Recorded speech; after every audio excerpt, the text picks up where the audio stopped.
কষে দেখি 22.2 একের এ। নিচের গল্প পড়ি এবং সমীকরণ গঠন করি। আমার মার্বেলের 7 গুণ মার্বেল প্রতিমার কাছে আছে। প্রতিমার কাছে 42টি মার্বেল আছে। তাহলে ধরি আমার মার্বেলের সংখ্যা xটি। তাহলে প্রতিমার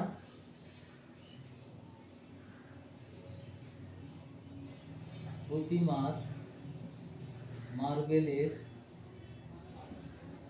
সংখ্যা আমার 7 গুণ মানে হচ্ছে 7xt। আবার প্রতিমার মার্বেলের সংখ্যাটা বলে দিয়েছে, সুতরাং তাহলে আমরা লিখতে পারি শর্তানুযায়ী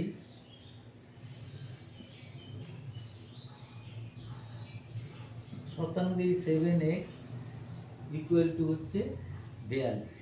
এই সমীকরণটা তৈরি হলো। এরপর হচ্ছে 1b।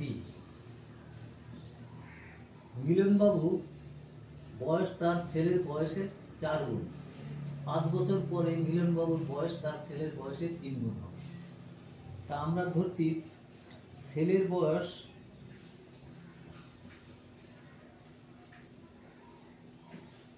x বৎসর, বর্তমান বয়স ছেলের বর্তমান। তাহলে মিলনবাবুর বয়স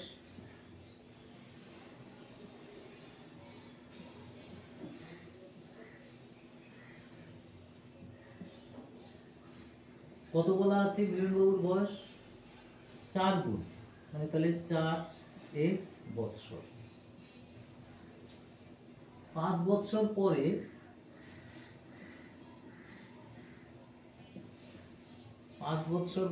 ছেলের বয়স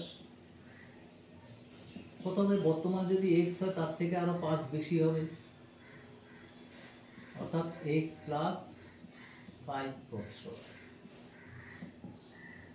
তাহলে 5 বৎসর পর মিলনবাবুর বয়স কত হবে?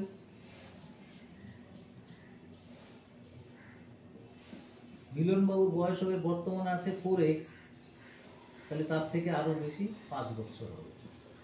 কিন্তু তাদের মধ্যে একটা সম্পর্ক আছে, যে ছেলের বয়সের 3 গুণ হবে মিলনবাবুর বয়স। তাহলে সুতরাং আমরা শর্তানুযায়ী লিখতে পারি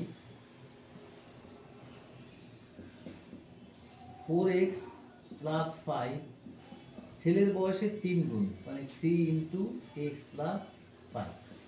এটাই সমীকরণ হয়ে গেল। এবার একের সি বলছে 187 টাকা আমি, দুলাল ও জাহির এমন করে ভাগ করে নিলাম যে দুলাল আমার চেয়ে 5 টাকা কম, কিন্তু জাহির আমার দ্বিগুণ টাকা পেল। তাহলে আমি প্রথমে যদি ধরি আমার টাকার পরিমাণ x টাকা, আমার পরিমাণ, তাহলে দুলালের টাকার পরিমাণ কত? দুলালের টাকার পরিমাণ হবে x মাইনাস 5। আর জাহিরের টাকার পরিমাণ হবে আমার দ্বিগুণ, মানে আমার তো x, তাহলে 2x টাকা। তাহলে এই 3টে টাকাই ভাগ করে দেওয়া হয়েছে।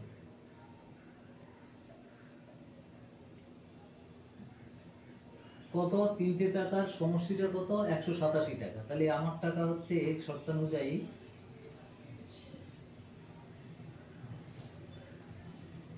x প্লাস, এবার দুলালের টাকাটা হচ্ছে x মাইনাস 5 প্লাস 2x, সেটা ইকুয়াল টু 187 টাকা। এই হয়ে গেল সমীকরণটা, সি এর সমীকরণ। তাহলে 1D তে আমাদের গ্রামের 3000 895 জনের মধ্যে যতজন স্বাক্ষর তার চেয়ে অক্ষরহীনের সংখ্যা 1871 জন কম। তাহলে আমি যদি বলি যে স্বাক্ষরের সংখ্যা ধরি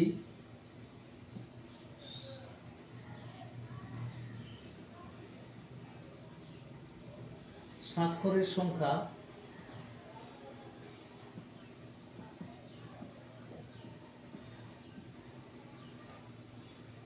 x, তাহলে স্বাক্ষরহীনের সংখ্যা কত?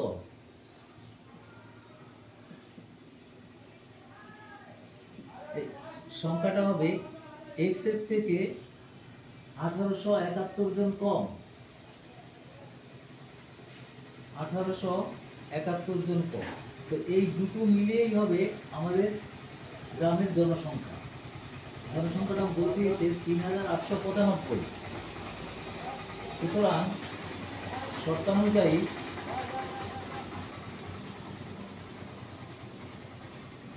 x plus x minus 1871 equal to হচ্ছে 3895। এই হয়ে গেল ডি এর সমীকরণ তৈরি।